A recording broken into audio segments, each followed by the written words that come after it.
Hello everyone. Today I am going to start with the chapter Respiration in Plants. In today's lecture we will discuss about respiration, combustion and types of respiration. So first of all I am going to discuss what is respiration.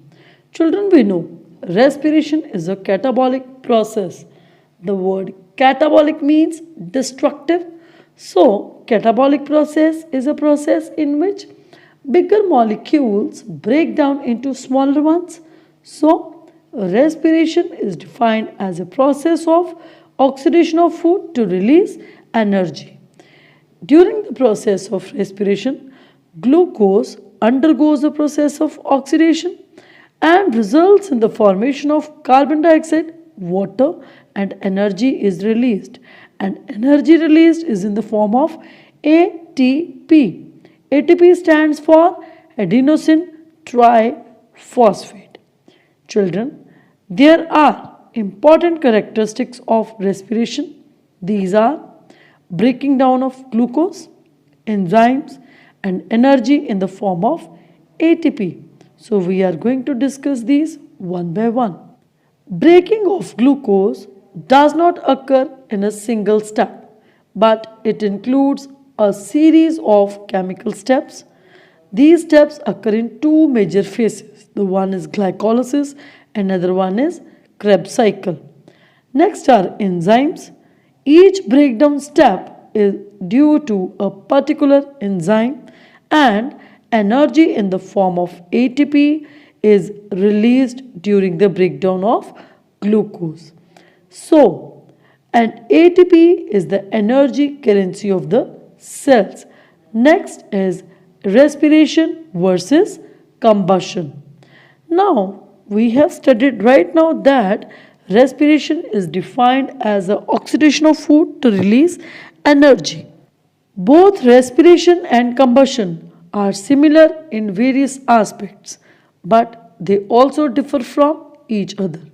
The various differences between respiration and combustion are: the very first is respiration occurs inside the cells, whereas combustion is a non-cellular process. Respiration is a slow process, whereas combustion is a fast process. Each step of respiration requires specific enzymes, and no enzymes are needed in combustion. Energy is released in various steps and is stored as ATP, and energy is released in the form of heat in a single step. A large number of intermediates are produced and no intermediates are produced. It is a stepwise oxidation under the biological control, whereas combustion is uncontrolled single step oxidation. So, this was about the difference between respiration and combustion.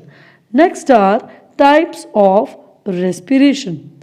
Children, degradation of organic food for the purpose of release of energy can occur with or without the participation of oxygen.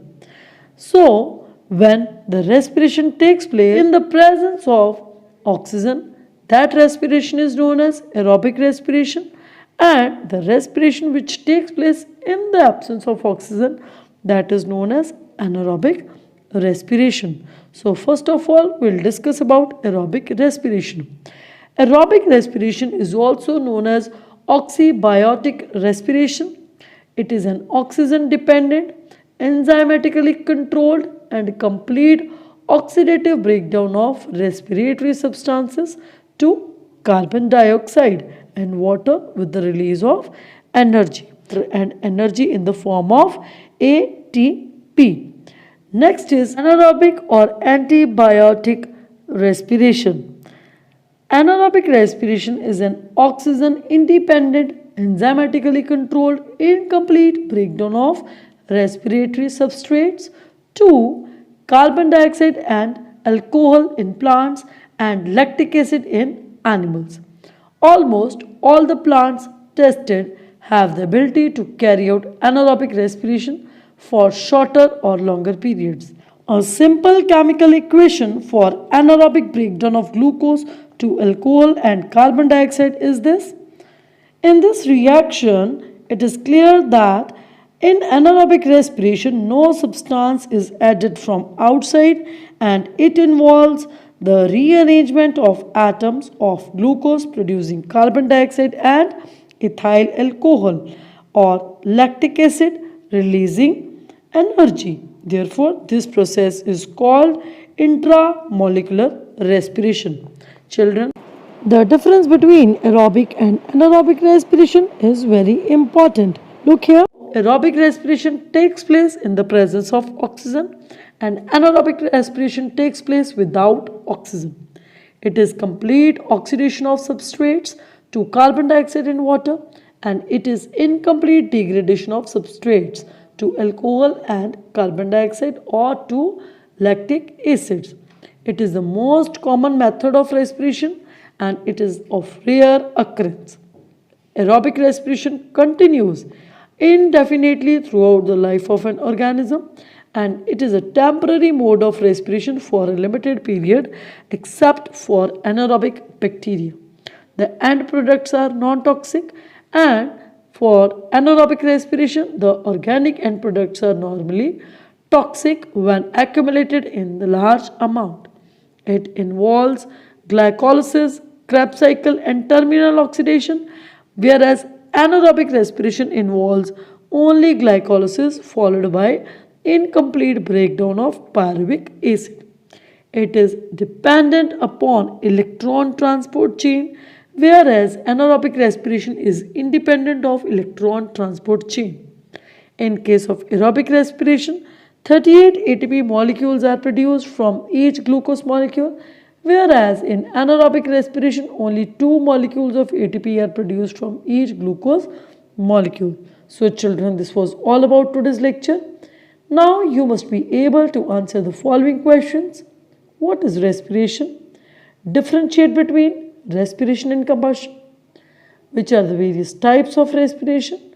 And differentiate between aerobic and anaerobic respiration. Now, kindly learn all the question answers properly and write important questions on your notebooks. Thank you so much.